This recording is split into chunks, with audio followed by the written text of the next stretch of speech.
जय श्री राम दोस्तों, सिर्फ कुछ ही दिनों में अयोध्या में श्री राम की प्राण प्रतिष्ठा हो जाएगी। एक ऐसा दिन जिसका इंतजार 500 सालों से किया जा रहा था। एक ऐसा दिन जिसके इंतजार में ना जाने कितनी पीढ़ियां खत्म हो गई।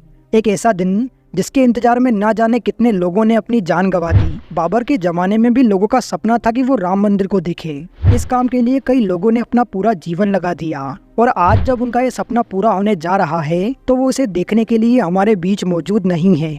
लेकिन आप और हम इसी जीवन में भगवान राम का मंदिर देखने जा रहे हैं, तो ये हमारे लिए बहुत ही सौभाग्य की बात है। पर इसे जानने से पहले आपको एक बार राम मंदिर के इतिहास के बारे में जानना चाहिए, ताकि आप जान सके कि इस मंदिर के लिए हमने कितना संघर्ष किया है। तो इसीलिए आज की इस वीडियो में हम राम मंदिर के इतिहास की पूरी कहानी के बारे में जानेंगे। इसीलिए वीडियो को आखिर तक जरूर देखें।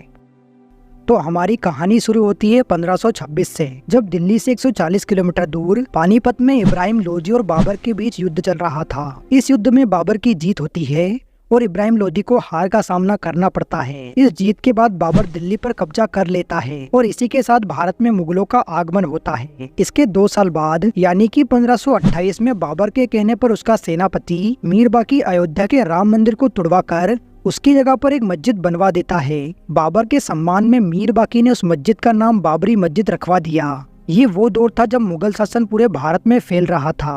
मुगलों के शासन के दौरान हिंदू इस मामले में ज्यादा कुछ नहीं कर पाए। सिर्फ 1717 में जयपुर के राजा जय सिंह सेकंड ने बाबरी मस्जिद की जगह को पाने की कोशिश की, पर तमाम कोशिशों के बावजूद वो नाकाम रहे। पर उन्होंने राम मंदिर के पास ही एक राम चबूतरा बनवा दिया ताकि हिंदू वहां पर जाकर पूजा कर सके।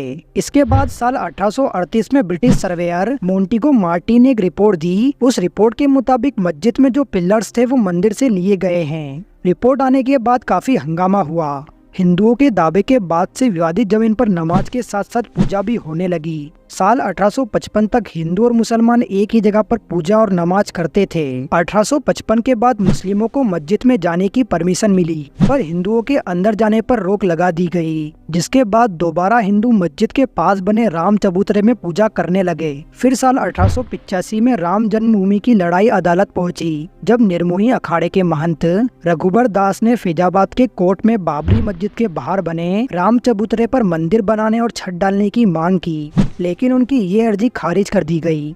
राम मंदिर की लड़ाई कुछ सालों तक ऐसी ही चलती रही और समय आया 1940 का। एक और जहां देश भर में अंग्रेजों के खिलाफ आजादी के लिए आंदोलन चल रहे थे, दूसरी ओर राम जन्मभूमि की लड़ाई भी जारी थी। और जब 1947 में हमारा देश आजाद हुआ तो हिंदुओं को लगा कि अब तो हम आजाद हैं, अब हमें हमारा राम मंदिर मिल जाएगा। पर ऐसा कुछ भी नहीं हुआ। उस समय कांग्रेस के किसी भी नेता ने राम मंदिर के बारे में कुछ भी नहीं कहा। आजादी के 2 साल बाद 22 दिसंबर 1949 को बाबरी मस्जिद में अचानक प्रभु राम की मूर्ति प्रकट हो गई। मुस्लिम पक्ष का कहना था कि ये मूर्ति रात के अंधेरे में जबरन रखी गई है। ये मामला काफी बढ़ गया, जिसके बाद 1950 में महासभा के वकील गोपाल विसारत ने फैजाबाद जिला अदालत में रामलला की मूर्ति की पूजा का अधिकार मांगा। इसके बाद अगले 35 सालों तक हिंदू पक्ष और मुस्लिम पक्ष उस जगह को अपने हवाले करने का दावा करते रहे, मगर उससे कुछ होता नहीं है। फिर समय आता है 1982 का। ये वो साल था जब विश्व हिंदू परिषद ने श्री राम, श्री कृष्ण और भगवान शिव के स्थलों पर मस्जिदों के निर्माण को साजिश करार दिया और इनकी मुक्ति के लिए अभियान चलाने का ऐलान किया। धीरे धीरे ये आंदोलन तेज हो रहा था। इसी बीच लाल कृष्ण अडवाणी रथ यात्रा लेकर निकले। इस यात्रा ने राम जन्मभूमि आंदोलन को और धार दे दी। देश की राजनीति तेजी से बदलने लगी। बाद में अडवाणी को गिरफ्तार कर लिया गया। गिरफ्तारी के साथ ही केंद्र में सत्ता का परिवर्तन भी हो गया। भाजपा के समर्थन से बनी जनता दल की सरकार गिर गई और कांग्रेस के समर्थन से चंद्रशेखर प्रधानमंत्री बने, मगर ये सरकार भी ज्यादा समय तक नहीं चल पाई।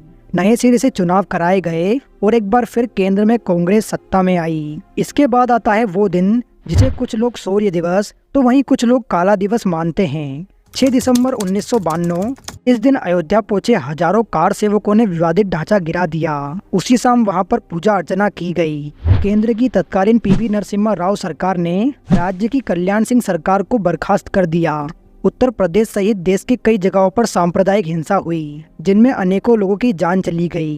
विवादित ढांचा गिराने के कारण भाजपा के कई नेताओं समेत हजारों लोगों पर मुकदमे चलाए गए। अगले कुछ सालों तक ये लड़ाई ऐसी ही चलती रही, जिसके बाद 2002 में हाई कोर्ट ने विवादित जमीन का मालिकाना हक तय करने के लिए सुनवाई शुरू की। उसके बाद हाई कोर्ट ने भारतीय पुरातात्विक विभाग को उस जमीन पर रिसर्च करने का आदेश दिया और भारतीय पुरातात्विक विभाग ने अपनी रिपोर्ट में उस मस्जिद के नीचे एक हिंदू मंदिर होने की बात कही। इसके बाद साल 2010 में हाई कोर्ट ने इस जमीन के हिस्से को तीनों पक्षों को आपस में बांट दिया, पर इस बंटवारे से तीनों ही पक्ष खुश नहीं थे, जिसके बाद ये मामला सुप्रीम कोर्ट पहुंचा, मगर इसमें वहां पर 7 साल तक कोई भी सुनवाई नहीं होती। लेकिन साल 2019 में मामले से जुड़े सभी पक्षों की सुनवाई पूरी हो जाती है और उसी साल 9 नवंबर 2019 को सुप्रीम कोर्ट ये फैसला सुनाता है कि ये विवादित जमीन राम भूमि ट्रस्ट को दे दी जाए और फिर उसके बाद 5 फरवरी 2020 को ट्रस्ट का गठन होता है और इस तरह मंदिर निर्माण का काम शुरू होता है। तो दोस्तों, ये थी राम मंदिर के इतिहास की पूरी कहानी। अगर आपको ये वीडियो अच्छा लगा तो प्लीज़ वीडियो को लाइक करें और ऐसी वीडियो देखने के लिए हमारे चैनल को सब्सक्राइब करें।